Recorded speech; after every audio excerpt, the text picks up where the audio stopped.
on the left over here underneath the tree. It's a male peacock. They're normally very pretty, and they normally have very long feathers coming off their back. But if you look in the grass over there on the ground, it looks like long white sticks. Those are the feathers that used to be on their back. Every year those feathers fall out and regrow again. It's in their molting cycle. And it happens right after their mating season. So pretty much all of our peacocks have lost those long, pretty feathers. On the left over here, you got what's called eland. Now there's one at the sprinkler here. The one that's standing a little bit farther away, the gray one that just took his head in the air, that is our only breeding male. All the rest of them are females, and you'll see there's about 9 little babies over here, all from him this year.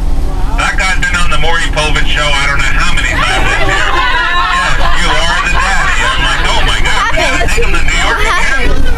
He is the daddy. You guys being in the Maury Povich show. On the right over there, you'll see a little Dama gazelle. They're from the Sahara Desert. They're critically endangered in the wild. There's a few of them up ahead. They're very dainty looking. They can run about 35 miles an hour. They're not the fastest animal in the park. We'll see them a little later. But they are critically endangered in the wild. There's only a few hundred of them left. Against the fence, they're kind of hard to see, our Ellipsis waterbuck. Director played a real dirty trick on them. It's kind of hard to see while they're laying down, but they each have a big white circle target on their rear end.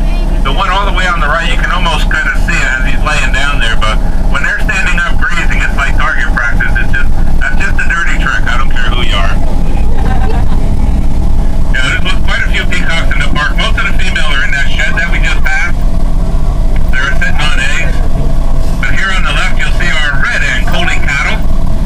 See the size of the horns on these girls here. These are elder females, and the only reason that they're here is because they're elder females, and they keep getting pushed out of the herd. But we will see the herd of red and Coley cattle in just a few minutes when we go into the next section.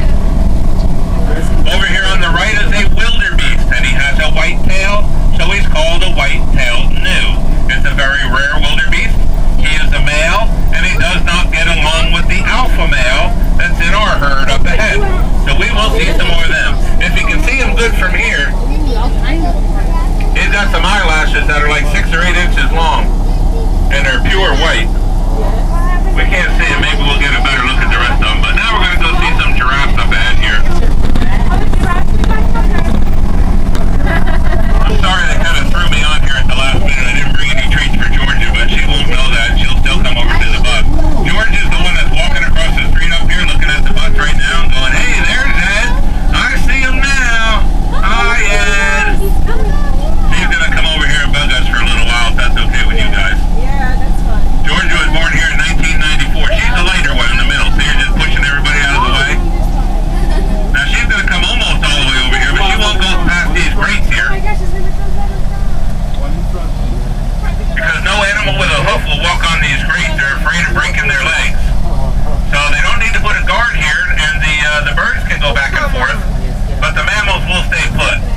This is Holly right in front of us. That's Priscilla on the right, and this one on the left is Georgia, my little sweetheart. Hi, Georgia. How you doing, sweetheart? Her tongue's about 17 inches long. She can clean my rear view mirror without even sticking her head in the window. I didn't bring any treats. I'm sorry. You're going to make me feel bad. Yeah. Holly, back up. Holly, beep, beep, beep. Put your back up. Put your back up. Yeah, she's going to get. If you don't back up, I can't get up here. I don't want to hit the car next to me. Sorry, Georgia. I'm sorry. Yeah, their tongues are actually so purple, it's almost a black color. Oh, now we'll never get out of here because they all see me here. Oh, God, they're coming on this side. Hey, you see this big guy over here on the right? That's T-Rex. He's our only male. All the rest of these are girls. Yeah, the darker one on the right. Look at T-Rex. The one with all the big bumps on his head is making a funny faces with his mouth there. Okay, we might get a little bit. Well, now don't worry about Georgia. She's going to probably do a U-turn and follow us. Yeah, I know. They're drooling because they're expecting food. It's like Pavlov's dogs. Here we go through Giraffe Forest. You see how tall they are, right? They're one of the only mammals that give birth while standing up.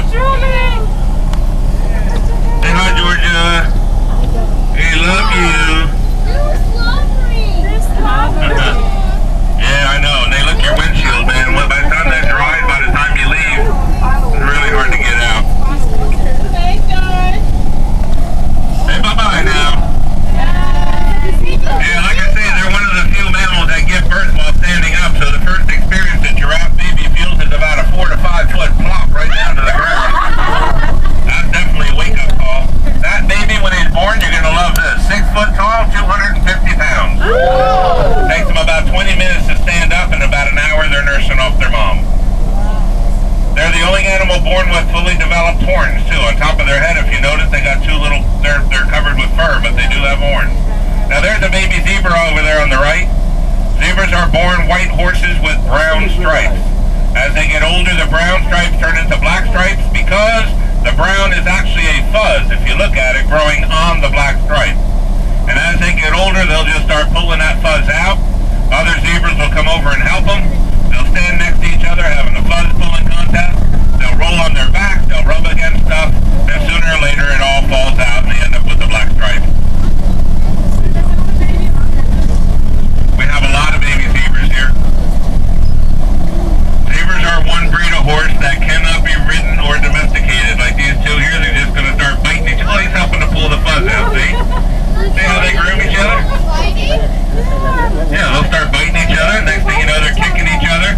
Usually when they start fighting, they start trying to bite each other in the legs. Try and knock them over. On the, what's the question? Why what? Why can't, I don't know why they can't domesticate it. They just will not, they're just not very friendly. They're really nasty. They bite and they kick. They don't get along well with others. Now there's a group out there that's trying to mate a horse with a zebra, but they're calling it a zorse to try and calm it down so you can ride it. But I still stick to my gun saying you can't ride a zebra because it's no longer a zebra once you mate it with a horse. On the right over there is a wildebeest. He's got a white beard. The other wildebeest we saw had a white tail. He's called the white-tailed gnu. This is a white-bearded gnu. You'll see some more of them just up ahead here. They are the most common four-legged animals in the world. There are more of them than any other. And here is our red Ankole cattle I told you were going to see a little bit later. Well, now it's later. This one here on the right next to me now with these huge horns is our male. Look at the big white heart. Move over, he says. Move over. His horns are so heavy, it's very hard for him to hold them upright. Those horns are a couple 100 pounds. They're also called Watusi cattle. If you ever heard of a Watusi tribe in Africa, they gauge their wealth on how many of those cattle they own. But there's some more of the white-bearded gnu, or they're commonly called the blue wildebeest. If you ever saw The Lion King and you saw Scar throw Daddy over the hill and the wildebeest crumpled him, and those were the bad guys there. Now on the left, if you see there's a big fenced-in area and a little tower there, we do have, this is the express tour they call it, but they do have a VIP tour if anybody's ever interested in it. It's a 2.5-hour off-road tour. The first thing you do is pull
about 4,000.